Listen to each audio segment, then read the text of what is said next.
Nous sommes le 30 juin. C'est dans quelques jours, c'est la deuxième canicule qu'on a subie cette année et on annonce une troisième à venir. Si c'est pas, la semaine prochaine, ça sera de toute façon un petit peu plus tard, mais elles arriveront. La plupart des spécialistes annoncent, un El Niño. El Niño, c'est le système de courant dans le Pacifique qui est, le régulateur en fait thermique, et ce système de courant est aujourd'hui, très dégradé et si, les éléments se confirment, et a priori, c'est confirmé, on pourrait avoir des conséquences, importantes, suivies d'autres conséquences, du système équivalent qui s'appelle AMOC, qui, entre autres, intègre le Gulf Stream, quoi. Le Gulf Stream, c'est dans l'océan Atlantique, non pas, oui, Atlantique. C'est le système de régulation des températures. Si ce courant s'arrête, je ne vais pas rentrer dans le détail, je ne suis pas un spécialiste, mais en gros, c'est lui qui assure les températures, modérées, quoi, hein. Et s'il s'arrête, et certains spécialistes annoncent que l'arrêt de l'AMOC, d'ici 20 ans, hein. Voilà, c'est entre 20 et 50 ans, mais bon, ça pourrait être 20 ans. Et là, dans ce cas, on tombe dans des systèmes de climat, complètement dégradés, complètement, où là, c'est peut-être pas la survie de l'humanité, mais enfin, en tout cas, d'un grand nombre. Et en même temps, et en parallèle, il y a Poutine qui menace d'employer, l'arme nucléaire. Voilà, on est dans une situation où j'ai le sentiment qu'il y a beaucoup de choses, qui se présentent, beaucoup d'alarmes, et puis il y a pas de mobilisation. Moi, j'ai un sentiment alors de solitude, j'allais dire, mais bien sûr, il y a beaucoup d'experts aujourd'hui qui clament leur émoi, quoi, et puis qui le disent sur tous les toits et sur tous les fronts. Il y a beaucoup de chaînes spécialisées qui en parlent, que ce soit par exemple Thinkerview, Limite, Brut, voilà. Mais Jean Covici aussi, qui est un expert qui fait aussi beaucoup d'alertes avec, le groupe, qui l'anime, mais rien ne change en fait, hein. Et pire encore, j'ai appris hier que, alors quelqu'un de proche, hein, de ma famille, est allé ce week-end alors ça s'appelle Gentlemate. C'est oh, ce sont des jeux qui rassemblent, des joueurs et des spectateurs. Il y en avait 25 000. 25 000 personnes qui sont venues de l'Europe entière, qui ont, fait des dépenses d'énergie, monstrueuses. Il faut savoir, par exemple, qu'un voyage en avion entre, Paris et Nice, c'est, l'équivalent de plusieurs millions de requêtes, de ChatGPT, de l'IA, quoi, en fait, hein. Donc là, quand vous avez 25 000 personnes qui font ça, et en plus, c'était dans la période de canicule, et c'était dans un stade qui était climatisé, quoi. Bon, vous imaginez un petit peu la débauche d'énergie qu'il y a pu y avoir là-dedans, et pas de réaction, alors qu'il y a parfois des manifestations, beaucoup plus, on va dire, beaucoup moins énergivores. Il y avait le week-end dernier, normalement prévu un Eriel, un répare cassé, c'est-à-dire on réunit les personnes pour aider, d'autres à réparer les objets en panne.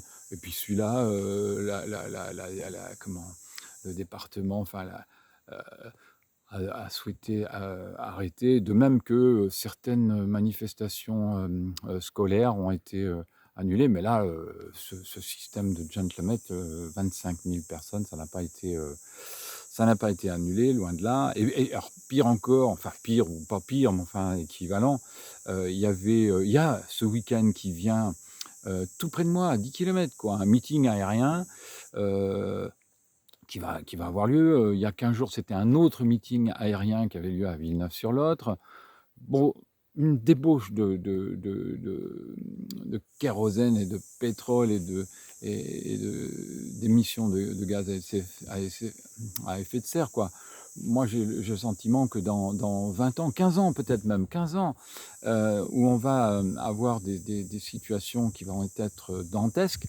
hem Nos enfants, mes enfants, moi, mes petits-enfants vont nous dire, à notre génération aujourd'hui, qui est aux manettes, entre guillemets, enfin moi je suis pas aux manettes, mais en tout cas, les gens de ma génération le sont, et on nous dira: «Mais que n'avez-vous fait à ce moment-là? Vous saviez qu'il y avait, ces menaces qui pesaient et vous n'avez rien fait, quoi». Enfin, on ne peut pas imaginer de continuer à laisser faire comme ça, c'est pas possible. Après, je sais, alors l'objection, c'est de dire: «Oui, mais la France, que représente la France dans tout ça? C'est 1 mais quand bien même on on se donne d'ailleurs bonne conscience, hein, parce que, on serait un des pays, les plus, vertueux en termes de gaz à émissions d'effet de serre, mais il faut savoir qu'on fait venir de la Chine, enfin, une grande partie de nos éléments de consommation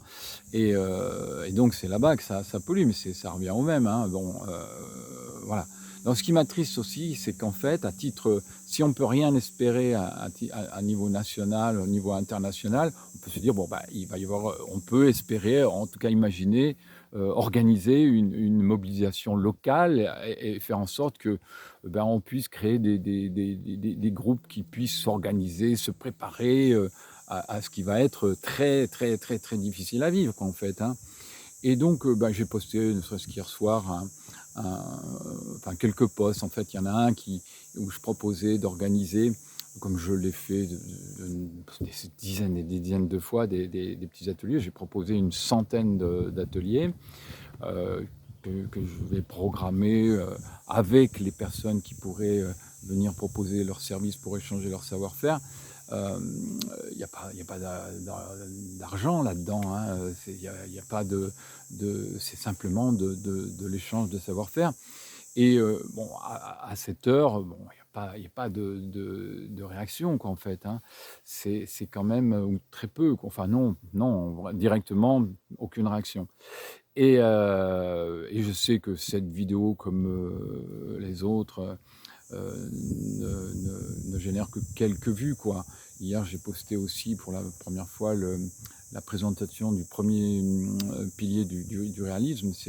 Ça fait partie des fondamentaux sur lesquels on doit mobiliser les gens pour qu'ils puissent à la fois prendre conscience de la nécessité de défendre leur environnement et de la nécessité de peut-être diminuer l'emprise que nous avons sur notre environnement et finalement, rien ne se passe, quoi. Alors bon, je pourrais peut-être effectivement abandonner, me dire: «Bon, ben, voilà, ça fait 20 ans que tu essayes, puis ça ne bouge pas, quoi», ou tellement peu. Quand on organise un répart cassé, quoi, il y a 10, 15 personnes, 20 personnes, 30 personnes, bon et puis, qui viennent pour amener un objet et puis en même temps, quand il y a un loto qui est organisé, bon là, c'est 300 personnes, quoi.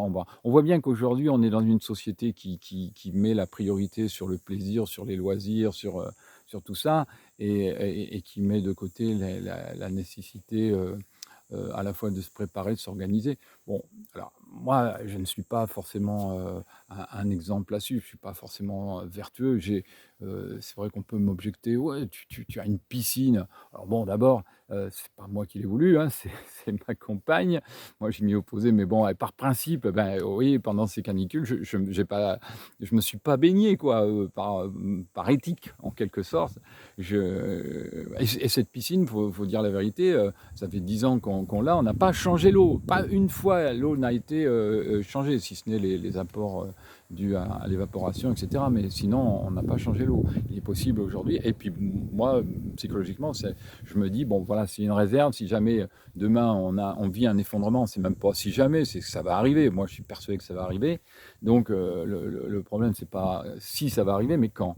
Et ça pourrait être une capacité de réserve d'eau, qui pourra être très utile, hein, parce que dans ces périodes de grande sécheresse que nous allons vivre, il faudra avoir de l'eau pour sauver les plantes, qui devront l'être, quoi, hein. Après bon, dans les préparations, moi je le fais tout seul, quoi, mais j'ai pas le sentiment d'avoir, un groupe de personnes autour de moi qui puissent à la fois réfléchir, s'organiser sur cette préparation. Moi, j'ai par exemple acheté, 800 kilogrammes à la sortie d'une moissonneuse-batteuse là qui moissonnait le blé. Bon voilà, j'ai mis de côté, on ne sait jamais, ça peut être utile, ça va être utile pour le poulailler, pour, nourrir les animaux qu'on a, mais c'est aussi une façon de faire un stock de réserve. Je le fais aussi, alors là aussi, je suis pas forcément vertueux. J'achète actuellement, j'ai acheté, je continue à acheter régulièrement à la fois des boîtes de conserve, des produits déshydratés, même des nouilles chinoises où bon, ça vaut 1 €, donc c'est un repas 1 €, c'est stocké et puis ça permettra le jour, si nécessaire. Bon, c'est vrai que c'est pas forcément, la solution idéale, mais la solution idéale, ce serait d'organiser des récoltes communes avec, des conserves communes, voilà, que ça soit sympathique, agréable. Mais bon, pour l'instant, on n'en est pas là et on ne peut pas imaginer que toutes ces initiatives soient, comment? Autour que d'une seule personne, quoi. C'est pas possible, il faut qu'il y ait une dynamique de groupe qui s'opère. Donc je vous dis, voilà, mobilisez-vous, mobilisez-vous, c'est pas possible autrement, quoi. Allez, à très bientôt. Bonne fin de journée.